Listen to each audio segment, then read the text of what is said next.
97.1. All right, your Lions, two ways. Rieger wants to use that P word. I'm waiting. I need two of the next three. But I'm absolutely telling you, Stafford's a top 3 MVP guy. He should be in that discussion. He's playing that kind of ball. Some of you... all right. Yeah, I did say we have breaking news. This is huge, massive breaking news. Hopefully you're sitting down. It's your birthday, Michael. And do you know who else's birthday it is? Dave Warner. Brian Lewerke, Michigan State quarterback, who could deliver you a victory this weekend in East Lansing over Michigan. Yeah, the same quarterback who delivered a wide-open Donnie Corley, a ball in the dirt. Thanks a lot. That only cost us 7. Who knew? The same quarterback on 4th and 15 who decides to take off and run out of bounds instead of throwing a ball. Please. Just please. Okay. Please. Happy birthday. Embarrassing. Go to Matt.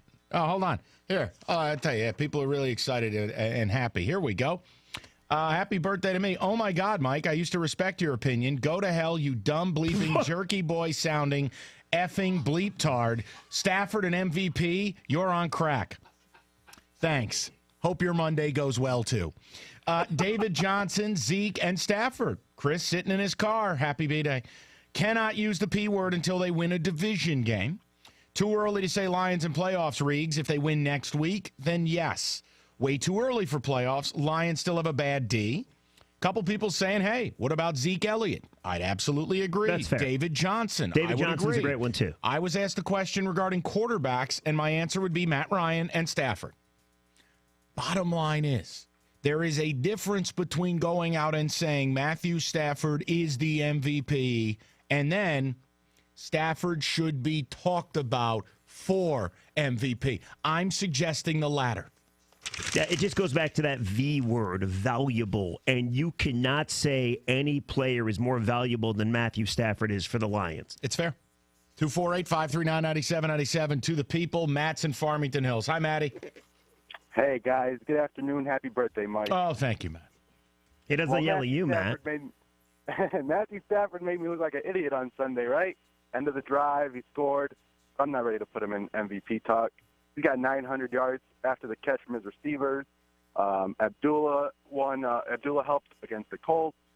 And playoffs, can't talk about playoffs. He hasn't even won on the road yet, except he won against the Colts. But how about a division game on the road? All right, look, the playoff thing, I'm with you. If they win 2 of the next 3 and they're sitting at 6-4, okay, then I'd be willing to bring it up. I'm sold right there with you. Yeah, the MVP thing, though, what's the problem bringing it up? Look at the numbers.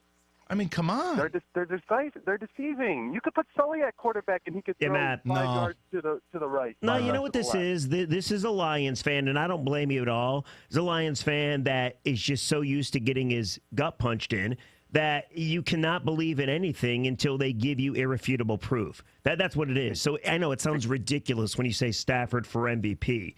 But then actually look at the numbers and look at what he's done, and it's realistic. Yeah, well, we said the same thing in 2011 when they were 6-2 and he had 19 touchdowns, 4 interceptions. You just proved my point, though. You're right. You're right. I mean, I'm not saying to trust the team. No.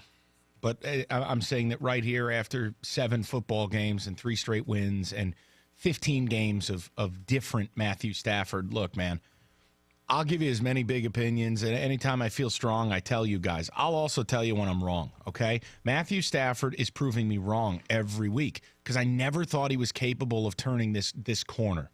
I thought we knew what he was. He right now is a completely different football player. And you know what? He's doing it in spite of his teammates. He's out there on a team that leads the league in drop passes. A couple more very damaging drops in this game. Yep. Okay? They've dropped about 20 balls this year. That's not on him. Mike, since Jim Bob Cooter took over, okay, and this is essentially a year of football. Yeah. 68.6% of his passes are completed. That's elite. For 4,300 yards. That's elite. 35 touchdowns. Elite. 8 picks. Elite. They're 10-6. Elite. That's it. His passer rating would be 105.4. Elite. His QBR 68.8. If a hater like me can tell you flat out, I'm wrong, and this dude is delivering the goods, then I don't know what to tell people out there. But I do understand why it takes fans a while to open their eyes because it's hard to wipe the SOL out of there. 248-539-9797. Brent is in Detroit. He's up next. What's up, B? Brent? All right. We'll go to Ken. Kenny. Hey, what's up, Mike? What up, Kenny? Happy birthday, by the way. Thank you, sir. Oh, you're welcome. You're welcome. Hey, I tried to call on Friday about the Stafford topic that you had because I was in total agreement with you that, Stafford was playing at a great level and people, needed to pay attention to it. And then I had to listen to this moron say that, hey, Stafford hasn't led them back to any victories. I'm like, excuse me, he's done it 3 times this year already, and just Sunday he did it again. So obviously Stafford needs to be in that MVP discussion. But as far as playoff goes, no, it's too early for that. I think they need a couple more games. And ironically now, with the way the schedule is laid out and the way the NFL has been so terrible this year, they're in a pretty good spot right now, I have to say. No, and listen, they're not. The playoff thing is about the team. It's not about Stafford. His play should be good enough to get you to the playoffs, Kenny. The problem is the team. I mean, again, another quarterback walks in here and completes 77, 78% of his passes. You're not going to win that way. It's another opponent who came in here and handed you the football twice and went out and missed a field goal. And, oh, by the way, I know it's football. You don't want to hear it. Their best player got hurt in the game. Yeah, Slay. So, no, I'm saying Josh Norman. Norman, you're talking about. That's their thing. That's the difference maker. When we talked about the game leading up to it, it was, all right, Norman's going to erase Marvin Jones. And he did for the first half. And then what happened? Opened it up. The bottom line is you have to walk through the opportunity. And they are. They're winning these games. These are games they would have lost. These are games that Stafford would not have gotten you through. He's doing it. But long term, you're not going to win allowing quarterbacks to do this to you. You can't count on the opponent turning it over and you not. But, yeah, I mean, Riggs, in the short term, they're here. Dude, Their season's back on track. I know people are leery about the playoff thing. However, just do this with me. Dallas, Minnesota, Seattle, playoff teams, right? Yeah. You sold on Atlanta? Yes. Okay, playoff team.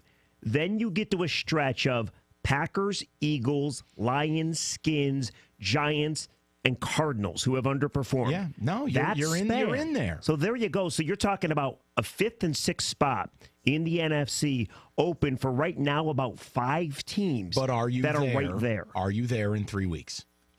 That's the question. Right, and the next 3 weeks are at Houston, at Minnesota, and then at home against Jacksonville. You win 2 of those games, 2 of those wins, that's huge. 6-4, 6 games to go, legitimate. But I need 2 of 3 to do the P word with you. But MVP, I don't need to see anymore. That's right here, right now. Dude's in the talk for it, and he should be. And if you're going to do what I do, where you criticize and you judge and you do all that stuff, you got to give it up when it's time. Well, that's the hardest thing too. I mean, Matthew Stafford is so polarizing, has been so polarizing. Half love him, half hate him. That's why everybody likes to talk about him. But when he gives you proof, you have to say it. Right? You just can't. You sound like a moron, like I usually do, if you just keep denying it. Right, and it's like anything else, man. When you take a strong stance, you got to be willing to come down off of it at some point.